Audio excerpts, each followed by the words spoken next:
Mau investasi tapi takut riba? Di video ini Minku mau share instrumen investasi apa aja sih yang halal, yang tentunya bebas dari masyir, goror, dan juga riba. Simak terus videonya sampai habis ya. Untuk sebagian orang, khususnya umat muslim, kegiatan investasi tidak hanya berfokus pada pencarian keuntungan atau imbal hasil semata, tapi juga harus berdasarkan pada prinsip-prinsip ajaran Islam. Dengan demikian, investor penganut prinsip-prinsip yang disebut syariah ini bisa tenang karena aktivitas ekonomi yang dijalankan tidak menggandung sama sekali riba, gharar, dan juga masyir. Tapi ternyata masih banyak loh yang belum tahu sama instrumen investasi syariah yang pastinya halal ini. Kita bisa lihat dari pikiranrakyat.com. Berdasarkan survei, OJK mencatat literasi syariah di Indonesia masih sangat rendah, yaitu hanya 0,02% saja. Yang berarti dari 10.000 orang penduduk Indonesia, hanya 2 orang aja yang udah melek soal investasi syariah. Padahal dengan melihat dominasi umat muslim di Indonesia, harusnya produk investasi syariah ini punya potensi yang menjanjikan. Lalu apa saja sih instrumen investasi yang syariah ini? Yang pertama ada emas. Memang masih ada perdebatan mengenai status syariah untuk jenis investasi ini, antara boleh atau tidaknya memperjualbelikan emas secara tidak tunai. Di beberapa negara, emas memang menjadi semacam mata uang, sehingga kalau diperjualbelikan menjadi bertentangan dengan hukum syariah. Tapi kalau di Indonesia, hal ini berbeda karena emas bukanlah alat tukar untuk transaksi, melainkan sebagai komoditi, sehingga boleh diperjualbelikan. Saat ini, investasi emas juga semakin mudah. Bahkan banyak e-commerce sekarang yang menawarkan fitur bagi kita untuk bisa nabung emas. Wow, dari sisa-sisa uang kembalian belanja online bisa kamu alokasikan ke tabungan emas. Lama-lama berasa dan bisa dicetak. Lumayan banget bukan? Lebih baik sedikit-sedikit daripada tidak investasi sama sekali.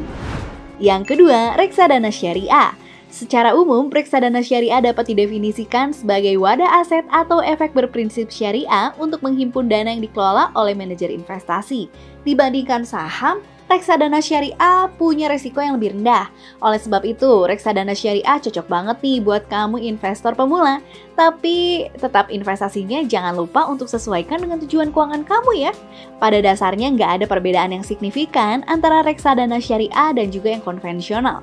Yang berbeda hanya reksadana syariah menjalankan prinsip syariah. Reksadana dapat dianggap sebagai syariah kalau akad, cara pengelolaan, dan portofolionya tidak bertentangan dengan prinsip syariah di pasar modal yang tertulis dalam peraturan OJK tentang penerapan prinsip syariah di pasar modal. Saat ini, pembelian reksadana bisa dilakukan secara mudah melalui berbagai platform online. Ya, salah satunya kamu bisa langsung aja masuk ke aplikasi Finansialku. Di sana, kamu bisa beli reksadana mulai dari Rp10.000 aja loh. Yang ketiga, peer-to-peer syariah. Pada dasarnya, peer-to-peer lending merupakan sarana pinjam-meminjam antara pemberi pinjaman dan penerima pinjaman yang terhubung secara online. Dalam praktiknya, peer-to-peer lending saat ini sudah tersedia dalam jenis syariah di mana pendanaan yang digunakan bertujuan untuk kegiatan yang tidak melanggar nilai-nilai syariah. Misalnya, memberi modal bagi para pengusaha. Pemberi pinjaman biasanya merupakan pihak yang memiliki dana berlebih dan penerima pinjaman adalah pihak yang membutuhkan dana untuk sejumlah keperluan seperti menjalankan usaha. Salah satu perbedaan peer-to-peer lending syariah dengan yang konvensional adalah dengan menggunakan akad yang disepakati di awal antara kedua belah pihak, berupa akad mudharabah ataupun murabahah. Keuntungan yang diperoleh penerima pinjaman dari usaha yang dijalankan akan dibagi kepada pemberi pinjaman.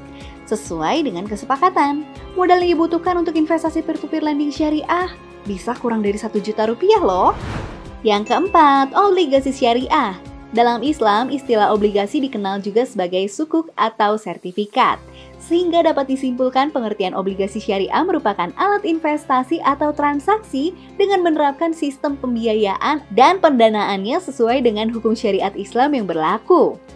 Nah, ini dia beberapa karakteristik yang dimiliki oleh jenis obligasi berprinsip syariah. Antara lain, obligasi syariah lebih menekankan pendapatan investasi tidak berdasarkan tingkatan bunga yang sudah ditentukan sebelumnya. Untuk tingkat pendapatan di dalam obligasi syariah, ini lebih menekankan pada tingkat rasio bagi hasil atau nisbah, yang mana besarnya sudah disepakati pihak investor dan juga emiten. Kemudian, mekanisme obligasi syariah berada dalam pengawasan pihak wakil amanat serta Dewan Pengawas Syariah yang keduanya berada di bawah naungan Majelis Ulama Indonesia sejak dari tanggal penerbitan obligasi sampai akhir masa penerbitan obligasi. Dan yang terakhir, jenis industri yang dilakukan oleh emiten dan hasil pendapatan perusahaan yang menerbitkan obligasi tersebut harus tidak mengandung unsur-unsur non-halal. Yang kelima, saham syariah. Saham syariah merupakan efek berbentuk saham yang tidak bertentangan dengan prinsip syariah di pasar modal. Dalam investasi syariah nggak ada tuh istilah riba ataupun bunga. Hal ini kemudian diterapkan pada berbagai saham yang kemudian disebut sebagai saham syariah. Pada dasarnya, jenis investasi syariah yang satu ini adalah saham dari emiten yang menerapkan prinsip syariah di pasar modal. Menurut situs resmi Bursa Efek Indonesia, ada dua jenis saham syariah. Yang pertama, saham syariah yang berdasarkan peraturan OJK nomor 35/POJK.04/2017 tentang kriteria dan penerbitan daftar efek syariah. Kedua, saham syariah yang dicatatkan oleh emiten atau perusahaan publik syariah berdasarkan peraturan OJK nomor 17/POJK.04/2015. Ternyata cukup banyak ya pilihan investasi syariah terbaik di Indonesia. Kamu bisa pilih aja langsung berdasarkan kebutuhan, tujuan, serta kemampuan kamu.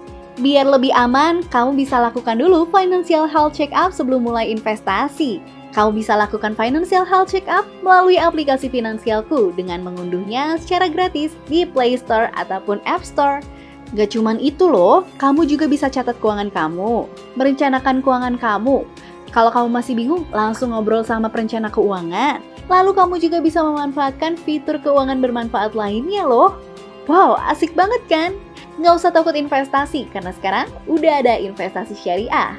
Oke, sekian dari Minku. Sampai bertemu di video berikutnya. Bye-bye!